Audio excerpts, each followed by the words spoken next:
Pirate Warrior, very successful. We see another player in the top 100 with Pirate Warrior. Turns out Pirate Warrior, not too bad by the nerfs. Now, if we try and make sense of this, we can look at the Google Sheet, Vicious, Syndicate. Alright, so if we look at the classes, the top archetypes.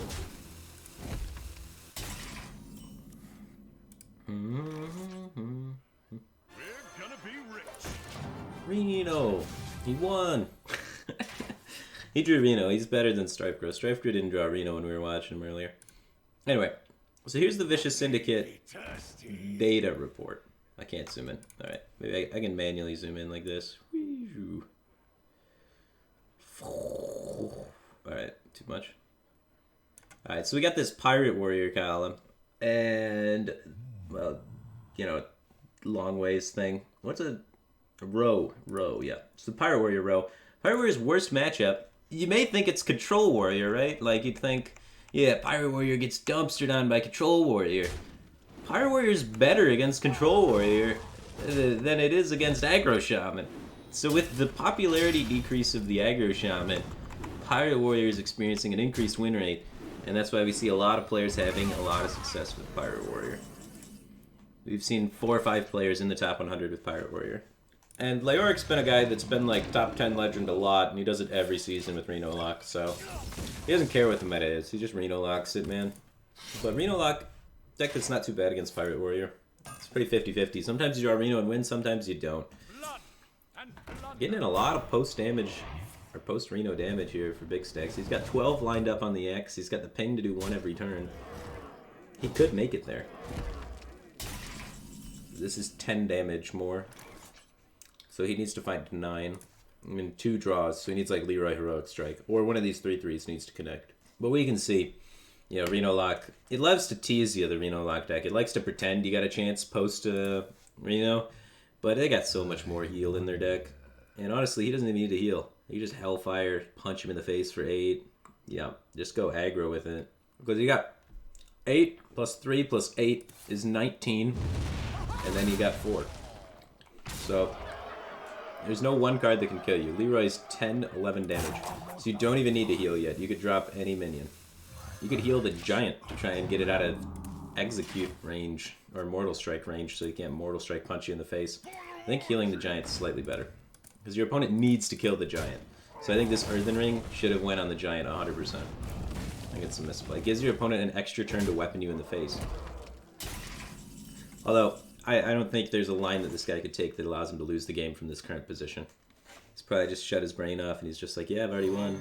Kicking it. Who knows what secrets will uncover?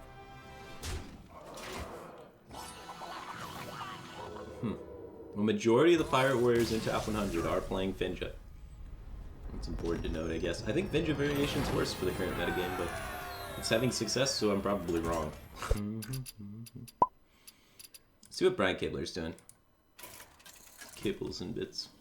Good. He can clear this. He gets the 3. But is that better than just playing High Main? I'm pretty sure you're supposed to play High Main Gem in the face.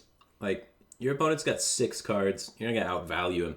It's time to commit the all-in, hope High Main connects, let the lion roar. Because if you try and control the board and then he, say, swipes, you just lose.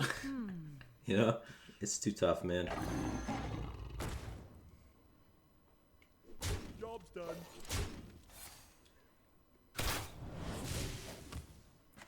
Now you just really hope the Druid doesn't have anything, like Nourish, Mulch, any sort of spell power stuff.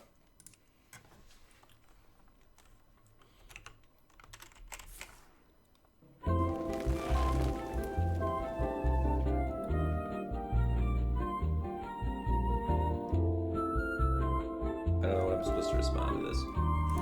How to have a funny lion lined up. What do you do? Raven Idol?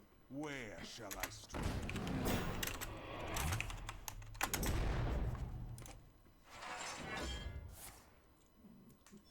Incredible!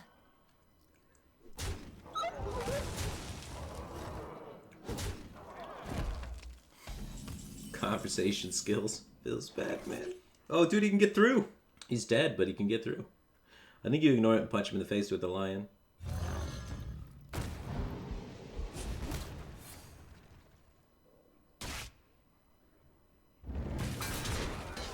Nice one. Yeah, I mean, Hunter's pretty one-dimensional. It doesn't have a lot of decisions in it, so it's pretty tough to cast. There's so much downtime when casting Hunter. It's the least decisions per any deck.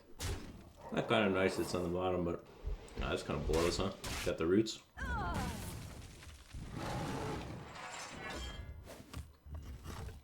Well played.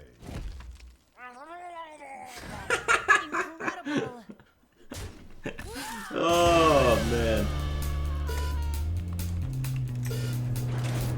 That's hilarious.